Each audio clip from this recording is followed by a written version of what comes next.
El don y el combate de la oración, ¿eh? Así he titulado un poco esta reflexión. El don y el combate de la oración, que son algunas claves sobre la espiritualidad, sobre la santidad de Santa Teresa de Jesús, ¿eh? Una gran santaza. A mí me ha encantado saber que estáis ahí pues, leyendo el libro de las moradas, me ha encantado. Yo tuve el gran regalo de que siendo seminarista, pues pude leer las obras de San Juan de la Cruz, pero había otro compañero que él leía Santa Teresa de Jesús, entonces nos íbamos transmitiendo las cosas, ¿no? Entonces, lo mejor que he hecho en mi vida en cuanto a conocimiento de las obras de los santos ha sido leer a Santa Teresa de Jesús y a San Juan de la Cruz, sus obras completas. Eso es una joya, ¿eh? Bueno, ella es la cumbre de la mística española, ¿no? Pero me voy a servir, ¿eh? Me voy a servir de una perspectiva concreta, ¿no?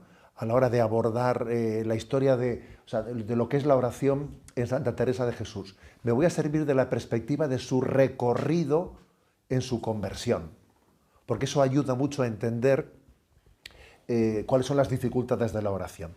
También voy a decir una cosa, que yo no soy original, que siempre bebo de fuentes, ¿me explico? Si alguno piensa que yo saco todo esto de mi originalidad, pues no es así.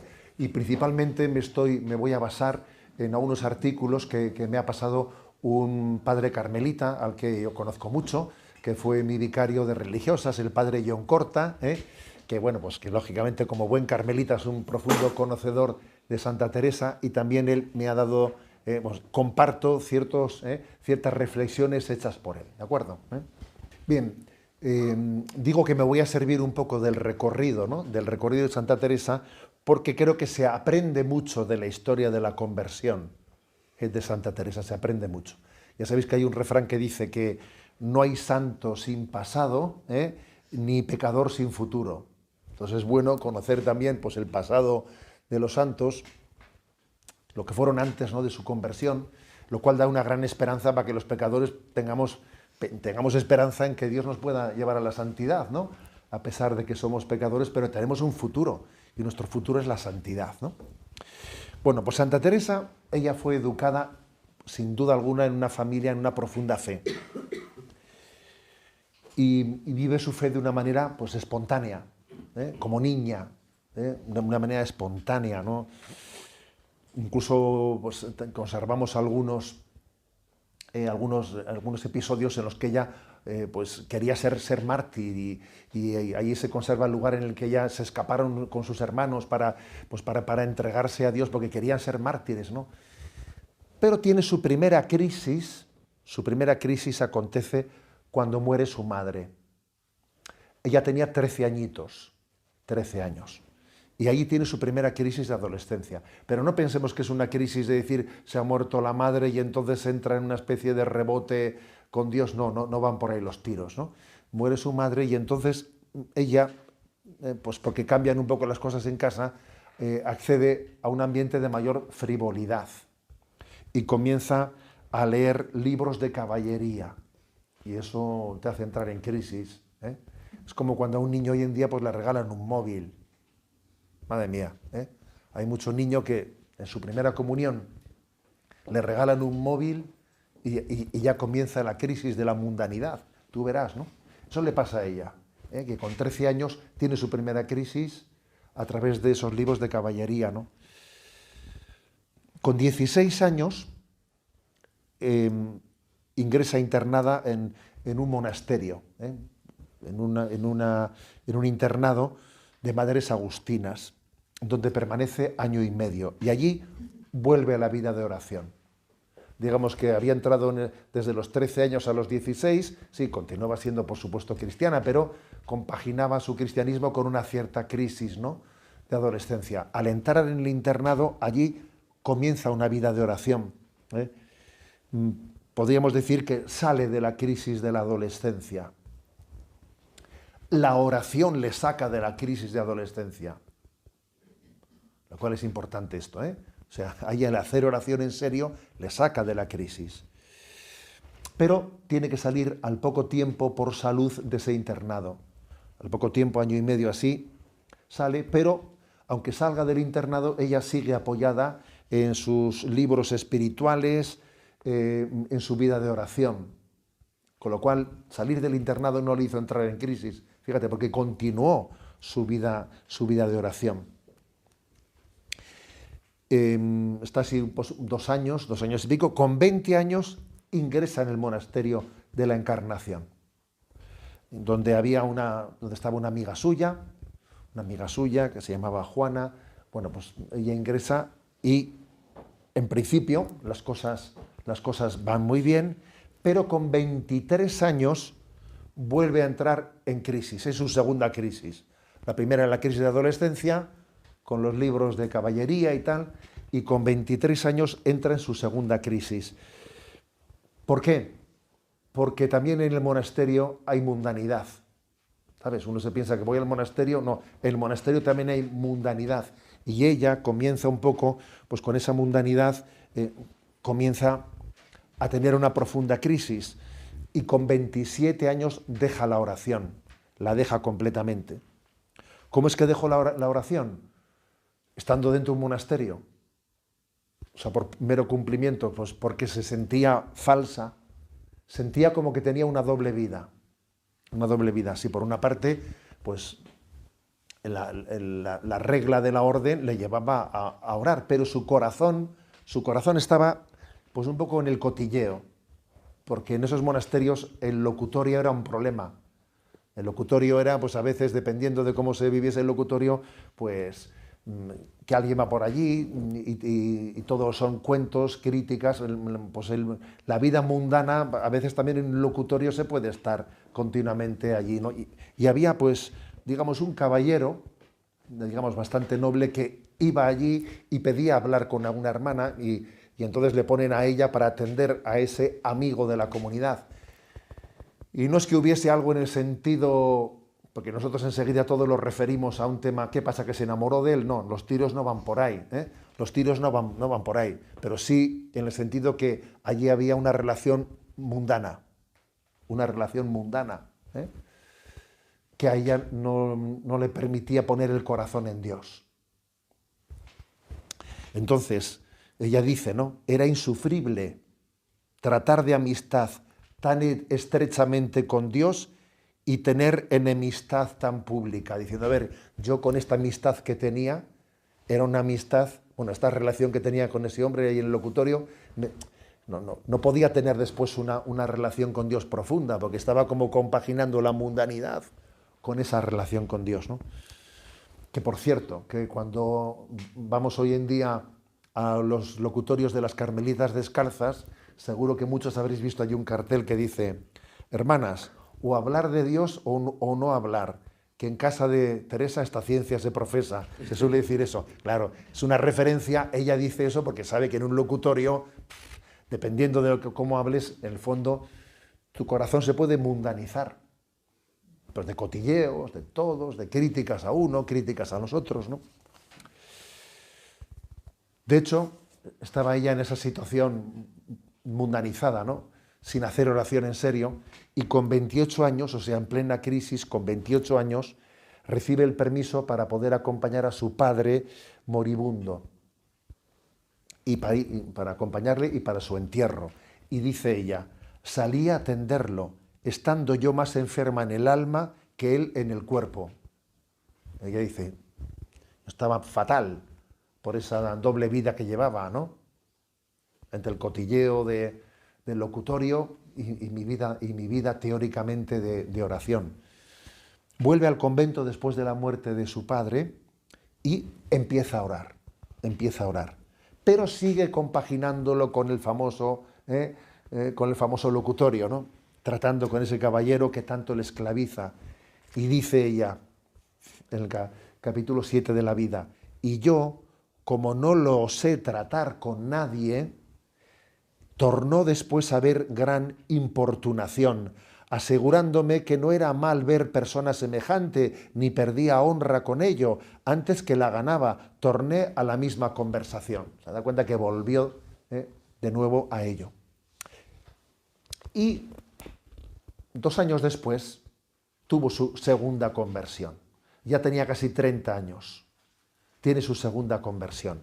Su segunda conversión gracias a un sacerdote que se llama el padre Vicente Barrón, que le anima a ser fiel a la oración y a entregarse a la oración cortando con lo que haya que cortar. Y ahí es donde viene su conversión verdadera, ¿no? La clave de la santidad de Santa Teresa está en el combate por la fidelidad a la oración y por hacerla con coherencia. Para ella hacer oración con coherencia era cortar con ese cotilleo, cortar con esa relación que era mundana. Y entonces son dos cosas, ¿eh? Una cosa es ser fiel, ser constante, ser perseverante. Dice ella, tener determinación de hacer oración. No que cuando me viene bien lo hago, cuando no me viene bien no lo hago, cuando me apetece voy, cuando no me apetece no lo voy. Así no se tiene una vida espiritual seria. Primero, determinación. Y segundo, coherencia. No jugar a dos barajas, porque si juegas a dos barajas, claro, por mucho que te llenes de Dios, luego pierdes el agua, claro. Entonces esto es muy interesante para entender, ¿no?, cómo orar bien. Porque, digamos, nosotros muchas veces, ¿qué es lo que solemos pensar? Que nuestro mayor problema para hacer oración es pues, que tengo muchas distracciones, que tengo una imaginación desbordante, que me pongo a rezar y se me va la imaginación por ahí. Eso es lo que solemos pensar. O que tengo dificultad, que no me concentro, que no me han enseñado el método. Si alguien me enseñase bien cómo hacerlo, pero me parece que me falta un método. Tengo una imaginación que es la loca de la casa. La historia de Santa Teresa nos enseña que ese no es el problema principal. Ese no es el problema principal. Una cosa son las distracciones, las preocupaciones, es que me voy allí a rezar y enseguida mis preocupaciones están en mi cabeza, en mis preocupaciones. La historia de Santa Teresa nos enseña que el asunto no está tanto en las distracciones, sino en las fugas de amor. Si tu corazón está en otro lugar, no hay tu tía. O sea, tu corazón solamente, si estás haciendo vida de oración en seria, tu corazón tiene que estar puesto en Dios. Si tu corazón está puesto en otros lugares, la oración que hagas no es verdadera, no es auténtica, ¿no? Dado que la oración es amistad con Dios, claro, el no amar plenamente a Dios hace que la oración sea una falsedad. Hago oración, pero en el fondo estoy esperando que mi descanso está en el locutorio hablando con ese de ahí. En resumen, ¿no?, que lo peor no son las distracciones ni la imaginación desatada, sino las incoherencias de vida. Eso es el gran problema para la vida de oración. No se puede vivir la amistad con Dios y con el mundo. Nuestro corazón no puede tener dos señores. A mí siempre me enseñaron lo siguiente, que para ver si a las distracciones que tenemos en la oración tenemos que darles importancia o no, nos decían en el seminario, si un día te distraes con una cosa y se te va la imaginación, y otro día te distraes con otra, y otra con otra, y otra con otra, a ver, no es muy grave, porque tu problema es que tienes una imaginación que no hay quien la pare. Pero si siempre te distraes con lo mismo, y siempre me distraigo con temas de dinero, y de dinero, y de dinero, cuidado, eso ya es otro tema, porque eso no solamente es imaginación, eso es que hay apego. Hay apego con el dinero, y estás siempre con el dinero, y con el dinero, y con lo que dinero. Es decir, las distracciones, si uno las examina, puede ver si en ellas se refleja una imaginación muy desbocada, que puede ser, que eso no es tan peligroso, o un apego del corazón. Siempre me distraigo por un rencor que tengo, que no me lo quito de la cabeza, ese rencor. O me distraigo con el dinero, o me distraigo con lo que fuere. Eso es un método importante, ¿no?, para entender que si yo verdaderamente tengo un obstáculo, un apego, que me pueda estar dificultando mi vida de oración, porque mientras que tenga dos señores no voy a orar bien. Otra enseñanza importante de este proceso de conversión de Santa Teresa es la siguiente, ¿no? Dice ella que tenía un problema añadido, aparte de ese apego, ¿no?, con esa persona. Tenía un problema añadido, que no consultaba, dice ella, yo no consultaba. Lo dice varias veces, por ejemplo, ¿no?, en el capítulo 37 de la vida. no consultaba. Hombre, cuando uno consulta las cosas, cuando uno en un acompañamiento espiritual lo comparte, parece que no, pero solamente el esfuerzo de compartirlo hace que tú mismo te enteres más de lo que está pasando dentro de ti. Pero como no hagas el esfuerzo de decir, a ver, ¿por qué me cuesta tanto hacer oración? Sino que yo me lo como, yo me lo guiso, me lo digo a mí mismo, ya, pero tú compártelo con otra persona, con un acompañante espiritual. En ese momento vas a recibir luz de conocer lo que está pasando dentro de ti. Y no solo por el buen consejo que te pueda dar esa persona, sino porque el esfuerzo de tener que explicarle al otro cómo me veo, te aclaras tú mismo. Te aclaras. Bueno, todo esto ¿no? Lo supera en esa segunda conversión que hemos dicho, ¿no? Con los 30 años, más o menos. Cristo la libera, ¿no? de esa doble vida o de ese apego de su corazón, gracias a que se le abren las puertas plenamente en la oración y descubre a Jesucristo como el amor de su vida. Cristo es el amor de mi vida y entonces ya no busca mendigar afectividades. Porque claro, si uno está mendigando afectividades por aquí y por allá, mendigo que me hagan caso, mendigo que no sé qué. Claro, tú no estás poniendo tu corazón en Dios. Santa Teresa, podríamos decir que en esas relaciones del locutorio se mendigaba afectividades, hay que maja es, hay que no sé qué, yo qué sé. Se mendigan afectividades muchas veces, ¿no? Que la gente hable bien de mí, que me aplaudan. Ella en este momento, en esa segunda conversión, claro, su oración comienza a ser auténtica, porque está hablando con aquel al que ama y con quien experimenta que le ama a ella, ¿no? Y de esta forma comienza a avanzar por el camino de la oración de una manera muy rápida, ¿no? Y Dios la va introduciendo en la oración mística. Y por ejemplo, ¿no? Dice en el capítulo 10 de la vida, acaecióme en esta representación que hacía de ponerme cabe Cristo, venirme a deshora un sentimiento de la presencia de Dios que en ninguna manera podía dudar que estaba dentro de mí y yo toda engolfada en él. O sea, es decir, ella comienza a tener una potente experiencia de la presencia de Dios en su vida.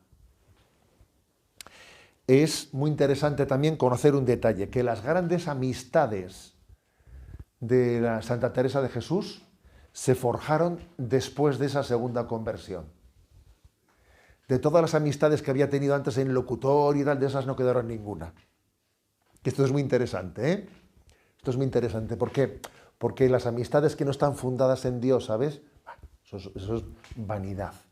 Pero a partir de que ella tuvo la experiencia de Dios, claro, las personas que iban al locutorio eran personas que hablaban de Dios con ella. Y ya hablando de Dios, claro, pues tú imagínate una conversación de Santa Teresa de Jesús y San Juan de la Cruz cuando se encontraban, pues imagínate, esas sí que fueron amistades para toda la vida, a pesar de que se veían muy poquito. Y en el locutorio pasaban horas perdiendo el tiempo y esas amistades se perdieron, ¿no? Para siempre. Que eso a mí también, yo la verdad es que ahora si examino mi vida, digo, a mí si es que nos pasa lo mismo. Me doy cuenta que las amistades que ahora te dan dura para toda la vida es las amistades que has hecho en Cristo, ¿no? Las amistades que pude tener yo en la vida, a ver, que todas esas han quedado perdidas. Al final lo que ha perdurado en tu vida es lo que se fundó en Cristo, ¿no? Es como si Cristo se ha convertido en el filtro de nuestra relación con el mundo. Ella, en el capítulo 24 del libro de la vida, dice, ¿no? Dice que entendió que el Señor le decía unas palabras, ya no quiero que tengas conversación con hombres, sino con ángeles, como diciéndole, mira, tu relación con los demás tiene que ser una relación fundada en Dios, ¿no? Bien, Santa Teresa, más o menos hemos entendido, ¿no?, cuál fue su camino de conversión, su camino de hacer oración. Para ella, lo de convertirse y hacer oración es lo mismo. La conversión le ayuda a hacer oración y hacer oración en serio le ayuda a convertirse. No se sabe si es primero el huevo o la gallina. O sea, posiblemente sea difícil de responder eso en el caso. ¿Fue hacer oración en serio lo que le llevó a romper con ese apego que tenía el locutorio? ¿O fue cortar en el locutorio lo que le ayudó a hacer oración en serio? Las dos cosas, posiblemente una le ayuda a la otra. No lo sé, ¿eh? No tengo suficientes datos, pero yo creo que de cara a la aplicación a nuestra vida concreta, es así, ¿eh? Yo, ¿por qué no hago una oración más profunda? Aprende a cortar con tus apegos, a que rezas mejor. Imagínate, por ejemplo, ¿no? Una persona que sea súper avariciosa, que con el dinero es tremenda con el dinero, ¿no? Imagínate que coja y haga un donativo fuerte, que se desprenda, ¿no? De ese dinero con el que tiene ese apego. ¿A que reza mejor ese día? ¿Qué te juegas? Claro, ese día va a rezar mejor, porque claro, pues porque obviamente se va a poner más en serio delante de Dios. O sea que romper con los apegos te lleva a que tu oración sea más sincera y tu oración más profunda te lleva a romper con tus apegos. Eso, las dos cosas, por eso digo que no se sabe si es primero el huevo o la gallina, ¿eh? Subrayo en cuanto a la forma de hacer oración de Santa Teresa, subrayo lo siguiente. Primero, que ella vive la oración como amistad, ¿eh? Como amistad. Santa Teresa define la oración como un encuentro de amistad, según las famosas palabras suyas que están recogidas, ojo, en el Catecismo de la Iglesia Católica. Cuando el Catecismo de la Iglesia Católica explica qué es la oración, echa mano de unas palabras famosas de Santa Teresa. Dice, que no es otra cosa la oración mental, a mi parecer, sino tratar de amistad, estando muchas veces tratando a solas con quien sabemos que nos ama. Esa es la famosa definición de oración mental de Santa Teresa que le recoge el Catecismo. La repito, que no es otra cosa oración mental, a mi parecer, sino tratar de amistad, estando muchas veces tratando a solas con quien sabemos que nos ama. Entonces, a ver, que nadie confunda, voy a entrar ahora en un tema un poco polémico, que nadie confunda la oración mental teresiana con el concepto moderno de meditación zen. Que nadie la confunda. Por desgracia, si tú tecleas en Google meditación, todo lo que te aparece es zen, por desgracia. Tú tecleas meditación, o sea, la palabra meditación ha quedado casi copada por lo que el zen entiende por meditación. A ver, la oración mental de Santa Teresa no tiene nada que ver con eso. Nada que ver. Santa Teresa se apoya decididamente en la humanidad de Jesucristo, partiendo de los sentidos corporales aplicados a la meditación, en una composición de lugar, como también dice después pues San Ignacio de Loyola. Se sirve de los sentidos corporales para imaginar y entrar en oración, en diálogo con Jesucristo. Esto no tiene nada que ver con el famoso vacío que busca el Zen, que lo que el Zen busca es no pensar, no tener un vacío, no formular ningún tipo de concepto, quedarte en vacío, no sentir nada. No, eso no es la oración mental de Santa Teresa. Para el Zen, y por desgracia también hay muchas escuelas, algunas, no voy a decir muchas, algunas escuelas cristianas que pretenden utilizar el método Zen como escuela, y que yo creo que es un empobrecimiento impresionante, ¿no? Es como desechar un tesoro que tenemos de Santa Teresa e irte a Oriente a buscar un método, cuando tú aquí tienes yo creo que la joya de la espiritualidad, ¿no? Pero, por ejemplo, pues no me voy a cortar de decirlo, por ejemplo, pues uno lee a Pablo Dors y sus libros, el libro del silencio, etcétera. A ver, pues con todos mis respetos, pero tú lees ese libro y hay una cosa que queda clara, es el vacío es la meta. O sea, la meditación es la meta, no el camino. No, el método teresiano, la meditación es el camino para llegar al encuentro con Cristo, para llegar a la verdad. O sea, la meditación no es la meta, el vacío no es la meta. En todo caso, vaciarme de mí mismo será el camino para llegar a la meta, que es Cristo. La oración mental de Santa Teresa no tiene nada que ver con el vacío interior que busca el Zen. Aunque uno puede buscar algún texto de Santa Teresa o de San Juan de la Cruz que sacándolo de contenido le dé alguna apariencia, pero que es pura apariencia, ¿no? Entonces, subrayo esto. Por ejemplo, dice ella, Vida capítulo 22, esta es la oración mental, hijas mías, entender estas verdades, las verdades de la fe. Yo, por la oración mental, quiero entender las verdades de la fe, que Cristo es mi redentor, etc. Todo lo contrario del Zen, que no tiene verdades ningunas, ¿no? Yo no quiero verdades, yo lo que quiero es sencillamente buscar el silencio y la relajación interior. Santa Teresa dice que la oración es llegar a entender estas verdades. Las verdades que están reveladas en Cristo.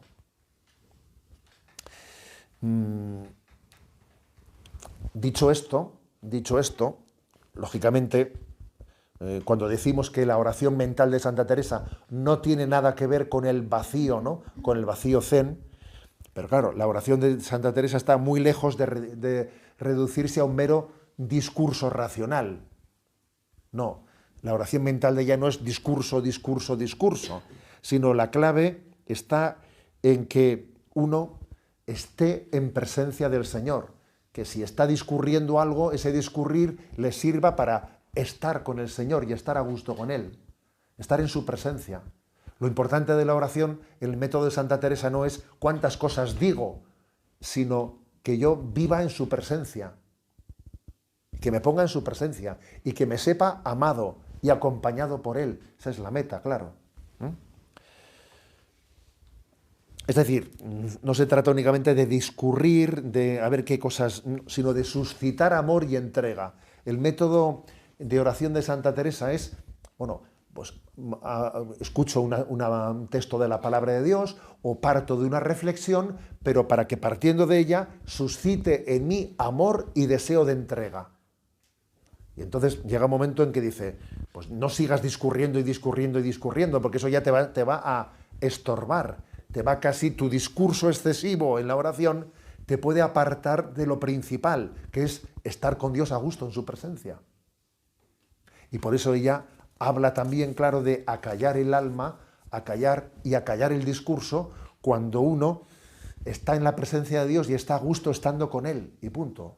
Estoy con Él a gusto y estoy en su presencia, ¿no? Que es un poco, digamos, la oración afectiva, donde ya el discurso racional comienza ya a estorbar y me quedo a gusto en la presencia de Dios. Dice, por ejemplo, ¿no? Capítulo 13 de la Vida. Pues tornando a lo que decía de pensar en Cristo atado a la columna, es bueno discurrir un rato y pensar las penas que allí tuvo y por qué las tuvo y quién es el que las tuvo y con qué amor las pasó. Mas que no se canse siempre de andar a buscar, sino que se esté allí callado también el entendimiento. Una vez que ya has discurrido, ahora cállate, no sigas dándole vueltas a las cosas. Ocúpese en mirar a quien le mira y le acompañe y hable y pida y sea humilde y regale en él y acuerde que no merecía estar allí. Dice, llega un momento que ya he tenido mi discurso de verle a Jesús atado a la columna, de cómo fue flagelado por mí, ahora ya no sigas haciendo un discurso largo. Es decir, mírale y deja que te mire y experimenta su amor. Este es el método de oración mental teresiana. Ella incluso pone el ejemplo de una gallina que está pues en el huerto y va picoteando un grano de maíz. Se agacha para coger un grano de maíz, levanta el pico y tarda un rato en deglutirlo hasta que traga el grano de maíz. Bueno, ya va a por el siguiente y pone ese método como para comprender cómo uno pues busca un texto de la palabra de Dios que le toca el corazón y le da unas vueltas y que le ayudan a ponerse en presencia de Dios y dejarse amar por Él, y cuando ya pues esa oración de presencia ha concluido, busca otro grano para seguir alimentándose. Bueno, es una imagen hermosa, ¿no?, para entender su método de oración. Insistimos en lo fundamental. La clave está en que mi corazón esté puesto en Dios, que no haya rupturas de amor como tenía a Santa Teresa antes de su conversión, sino que mi corazón esté puesto en Dios, que viva en su presencia. Y estar con Dios no solo es pensar en Él, sino gozar de su presencia. Dice en el libro de las Fundaciones, no está la cosa en pensar mucho, sino en amar mucho. Porque a algunos he topado que les parece está todo el negocio en el pensamiento. No, solamente con pensar y pensar y pensar en la meditación no llegas a fundirte, a unirte con Dios. Podríamos decir lo siguiente, fijaros, que los pensamientos y las consideraciones son como un trampolín para centrarte en el acto de amor delante de Dios. Ahora bien, no se puede prescindir de los pensamientos en la oración, como hace el Zen, sino en la medida en que Dios te da las consolaciones de amor. Cuando Dios te da la consolación de amor, entonces puedes prescindir de seguir meditando. Es decir, que no es una renuncia metodológica de voy a dejar de pensar, como hace el Zen. Esto no es una renuncia metodológica, renunciar al discurso del pensamiento, sino a la consecuencia necesaria por acoger la oración afectiva. Cuando Dios me llena de su amor, me dejo ya de pensar más cosas y me quedo a gusto en su presencia. Bien, dicho esto, que es un poco la explicación del método teresiano de qué se entiende por meditación, es importante entender que la clave del combate por la oración tiene algunos presupuestos. El primero, fidelidad. Ella utiliza esa famosa expresión, determinada determinación, que es una expresión potente. Determinada determinación, ya llueva, ya caigan chuzos, ya sea lo que sea, tengo que ser fiel a la oración. Si la cojo, lo dejo, así no se va por la vida. Hoy en día esto es clave, porque hoy en día la perseverancia nos cuesta mucho. La perseverancia cuesta muchísimo en nuestra cultura. La gente muchas veces dice, bueno, yo cuando siento necesidad, cuando me lo pide, hago oración, luego después lo dejo. O sea, disponerse a estar con Él exige, darle a Dios un tiempo central en mi vida, ¿no? Luego, en segundo lugar, ¿no?, otro tema es que también tengo que cuidar ese momento, que sea un momento de calidad. O sea, tiene que haber un espacio para hacer oración, No me refiero únicamente a un sitio, sino un momento, pero que sea también un espacio de calidad. Por ejemplo, cuando se dice, hombre, pero si tú las cosas las haces en presencia de Dios, si todo es oración, si todo lo que hago es oración. A ver, un momento. Para decir que todo es oración, hay que ser verdaderamente un místico, y nosotros no lo somos. Luego, todo es oración no es verdad. Todo lo que hacemos debería de ser oración, pero para llegar a eso primero hay que hacer oración explícita. Si no, no es verdad que todo lo que haga sea oración. También es muy importante caer en cuenta de que es el Señor el que nos busca. Déjate buscar por Dios. Dios es el que quiere estar contigo. Luego yo debo de buscar un rato de hacer oración porque el Señor quiere estar conmigo. Quiere estar conmigo. Y entonces, si quiere estar conmigo, le debo de dar el tiempo para que el encuentro de Cristo conmigo se pueda producir, ¿no? Otro elemento clave. La oración bien hecha se traduce en disponibilidad. O sea, que cuando uno hace oración de verdad, eso se traduce en que busca la voluntad de Dios y entonces sale de la oración mucho más disponible para los demás. Mucho más disponible pues, para lo que me pidan, pues, porque verdaderamente hacer oración es superar mi amor propio. O sea, querer lo que Dios quiera. Hacer oración es buscar la voluntad de Dios. Señor, que no se haga mi voluntad sino la tuya. Jesús nos enseñó que hacer oración era buscar la voluntad de Dios, con lo cual lo lógico es que si alguien hace vida de oración, salga con la disponibilidad de en todo amar y servir, como dice San Ignacio de Loyola. En todo amar y servir, ¿no? Porque la oración me mete en la voluntad de Dios y lo que más la autentifica es mi deseo de hacer la voluntad de Dios, mi deseo de hacer su voluntad y mi facilidad para negarme a mí mismo, a mis planes, a mis criterios, porque yo solo quiero lo que Dios quiera. ¿Eh? Y creo que eso es lo que autentifica de alguna manera, ¿no?, la verdad de nuestra oración. Nosotros muchas veces solemos pensar, ¿no?, que una oración bien hecha es aquella que te ha hecho sentirte muy bien, no sé, en la que has sentido mucha paz y mucho consuelo. Buscamos a veces, más que a Dios, las consolaciones que Dios nos puede dar. Uno pide su oración, pues si ha experimentado internamente pues una alegría y una paz. Ese no es el criterio definitivo, ¿sabes? De hecho, Jesús en el huerto de los olivos no parece que estaba muy consolado, ¿sabes? Pero sin embargo lo que sí que dijo es que no se haga mi voluntad sino la tuya. Lo que autentifica nuestra oración es mi deseo de hacer la voluntad de Dios, ¿no?, por encima de todo, ¿no? El amor es un pasar de uno mismo al otro, sin quedarse encerrado en nuestro gusto, ¿no? A veces nosotros confundimos el amor con el gusto, y no es lo mismo, mis gustos que el amor. El amor muchas veces te lleva al olvido de ti mismo, ¿no?, superando tus propios gustos. Creo que, por lo tanto, la prueba de la oración, ¿no?, si hubiese un termómetro para decir yo rezo bien o no rezo bien, vamos a ver, ¿mi oración tiene calidad o no tiene calidad? Pues podía hacerte esta pregunta. Yo después de hacer oración tengo más disposición para el olvido de mí mismo, para abrazar la cruz de mi vida, para entregarme a la voluntad de Dios. Pues ese sería el mejor test de autenticidad en nuestra vida de oración.